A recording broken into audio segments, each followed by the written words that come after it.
Hi hello दोस्तों, आपका सबका स्वागत है हेल्थ केयर व्लॉग्स का। आज हम जान लेंगे कि हम जो रेगुलरली यूज़ करते हैं घर पे जो मेडिसिन का नाम है पैरासीटामॉल, और इस मेडिसिन को हम ज़्यादा से ज़्यादा घर में बहुत छोटे छोटे केसेस में बहुत ज़्यादा क्वांटिटी में इस्तेमाल करते हैं। तो इसके लिए इस ड्रग के बारे में आज हम लोग डिटेल से जानेंगे। इसके यूजेस क्या है, इसकी कैटेगरी क्या है, इसके साइड इफ़ेक्ट्स क्या है, इसका कंट्राइंडिकेशन क्या है, इसका हम सब खुलासा जानेंगे इस ड्रग के बारे में। तो पहले जानेंगे कि पैरासीटामॉल ड्रग जो मेनली यूज़ होता है, हम लोग जो नॉर्मली हम मेडिकली बोलते हैं इसको एनाल्जेसिक और एंटीपायरेटिक में यूज़ होता है।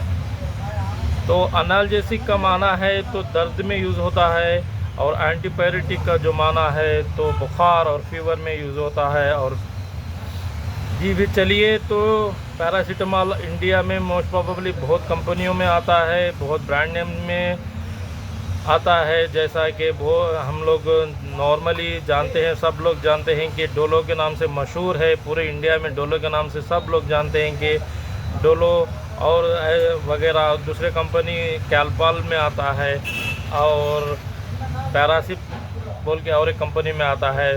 ऐसे 3-4 कंपनी फेमस कंपनी है जो मार्केट में बहुत ज़्यादा क्वांटिटी में अवेलेबल रहता है, और हम लोग यूज़ करते हैं इसको।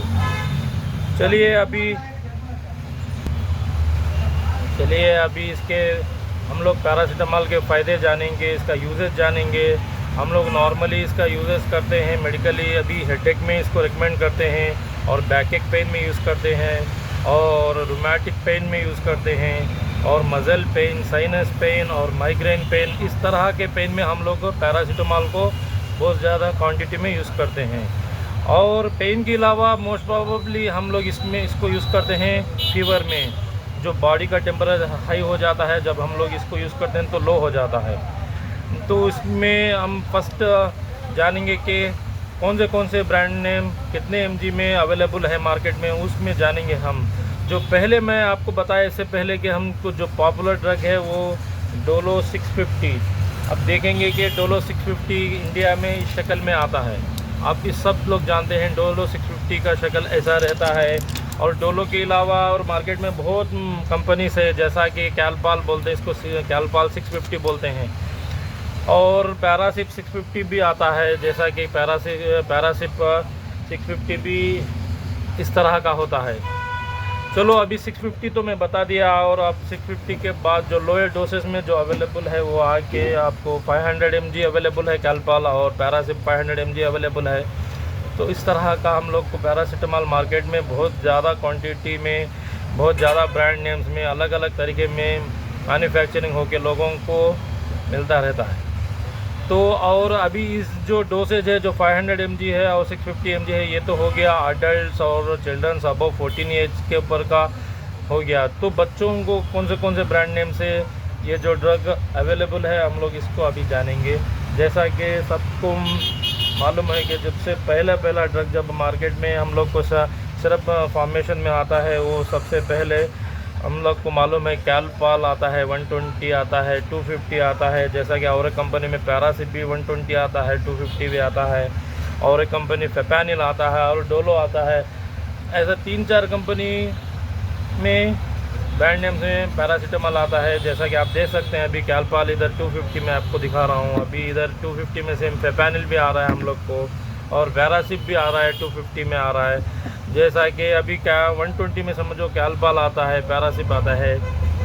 तो अभी इस जानकारी के लिए शुक्रिया, आप लोग को सबको पता चल गया कि हम लोग को कौन से ब्रांड नेम्स में अवेलेबल रहता है।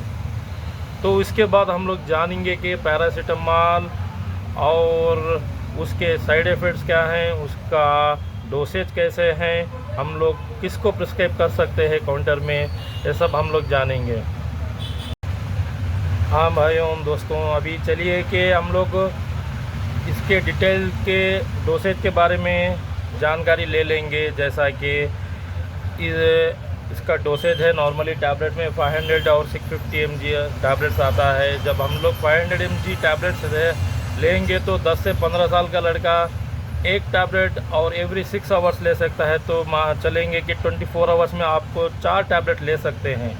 उसी में आप 15 साल से ऊपर हैं, 16 साल से आप समझो कि 40-50 साल तक है और बूढ़े लोग भी है, वो लोग आके मैक्सिमम 650 mg 3 से 4 बार ले सकते हैं पैरासीटामॉल, और इनके लिए सेफ ड्रग रहता है। और बच्चों में आ जाइए, बच्चों में 2 तरीक़े का डोसेज अवेलेबल है जो सिरप फॉर्म में मैं अभी आपको बताया, 120 mg और 250 mg, और 120 mg पर 5 ml रहता है और 250 mg पर 5 ml रहता है। चलिए अभी बच्चों का 120 mg पर 5 ml अब किसको दे सकते हैं हम लोग, और कौन से एज तक आप इसको दे सकते हैं। चलिए 2 से 3 महीने तक बच्चों को हम लोग दे सकते हैं 2.5 ml दे सकते हैं पैरासीटामॉल, और इसको हम 2 डिवाइडेड डोज में दे सकते हैं, जैसा कि सुबह और शाम में एवरी 12 आवर दे सकते हैं। ये जो डोज है सिर्फ बच्चों को, जो 2 से 3 महीने के बच्चों का डोज बता रहा हूँ मैं, ओके। और उससे बड़े बच्चों को जब 3 से 6 महीने बच्चों को 2.5 ml दे सकते हैं, आपको हर 6 घंटे में 4 बार तक दे सकते हैं, और 6 से 24 घंटे तक 6 से 24 महीनों के बच्चे में 5 ml दे सकते हैं आप, ये भी 4 बार दे सकते हैं, हर 6 घंटे में दे सकते हैं।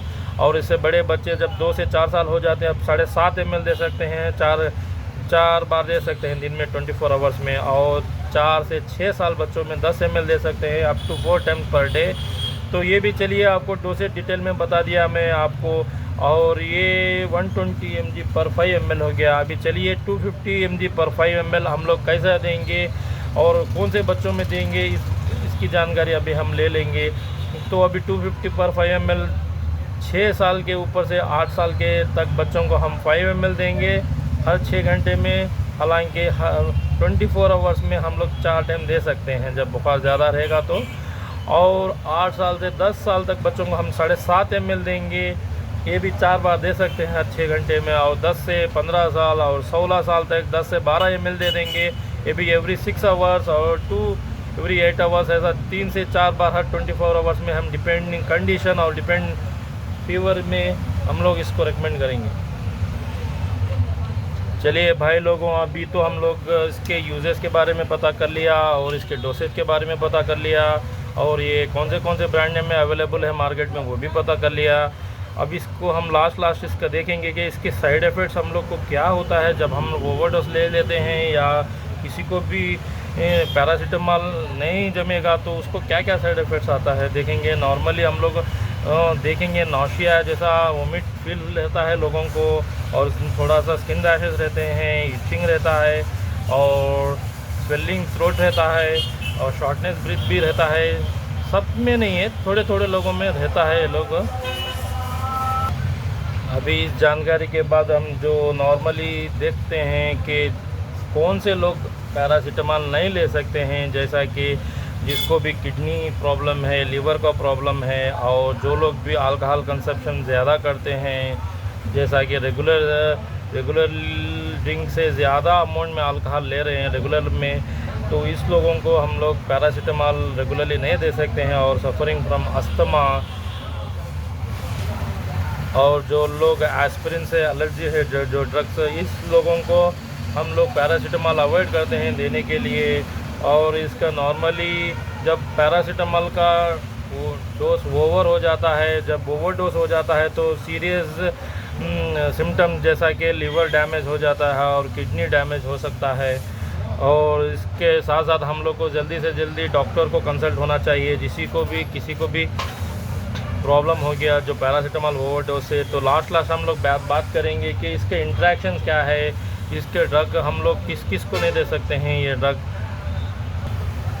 जो इंटरेक्शन से नॉर्मली जब हम लोग ब्लड थिनिंग मेडिकेशन यूज़ करते हैं, जैसा कि एंटीकोआगुलेंट ड्रग्स यूज़ करते हैं, तो इसके साथ में हम लोग पैरासीटामॉल नहीं रिकमेंड कर सकते। जैसा कि एपिलेप्सी के ड्रग है जो फिट्स के मेडिसिन से, उसी में भी हम लोग पैरासीटामॉल अवॉइड करते हैं। जो बैक्टीरियल इन्फेक्शन थोड़े ड्रग्स है जैसा क्लोरामफेनिकॉल, ऐसे जो ड्रग्स हैं जिसके साथ हम लोग पैरासीटामॉल कॉम्बिनेशन में नहीं रख सकते हैं। जो अभी और है ट्यूबरकुलोसिस ड्रग्स, इस सब ड्रग के साथ हम लोग पैरासीटामॉल मोस्ट प्रोबेबली अवॉइड करते हैं, क्योंकि इसके साथ हम लोग को जब पैरासीटामॉल दिया जाएगा तो साइड इफ़ेक्ट्स और कंट्राइंडिकेशन दिखाएगा बॉडी पे। तो अभी इसको जानकारी करेंगे कि लास्ट जब हम लोग प्रेगनेंसी में पैरासीटामॉल थोड़े क्वांटिटी में ले सकते हैं, क्योंकि ये सेफ साइड ड्रग है। इसका जो यूसेज भी है, इतना साइड इफ़ेक्ट नहीं है प्रेगनेंसी में। इस इंफॉर्मेशन से आपको ज़्यादा से ज़्यादा इंफॉर्मेशन मिला बोल के मैं समझ रहा हूँ, और इसमें कोई भी छूट गया मेरे तरफ से तो मैं दोबारा दूसरी वीडियो में कोशिश करूँगा कि इसको फुलफ़िल करने के लिए। ये मेरा पहला वीडियो है, आप सब इसको ज़रूर से ज़रूर देखिए, इसको समझिए, इसके साइड इफ़ेक्ट जानिए, इसके यूजेस जानिए। तो और कुछ इसके अंदर कमियां हैं तो आप मेरे को कमेंट सेक्शन में रेकमेंड कर सकते हैं, और ज़्यादा से ज़्यादा इसको फॉलोअप करिए पेज को। Thank you, bye.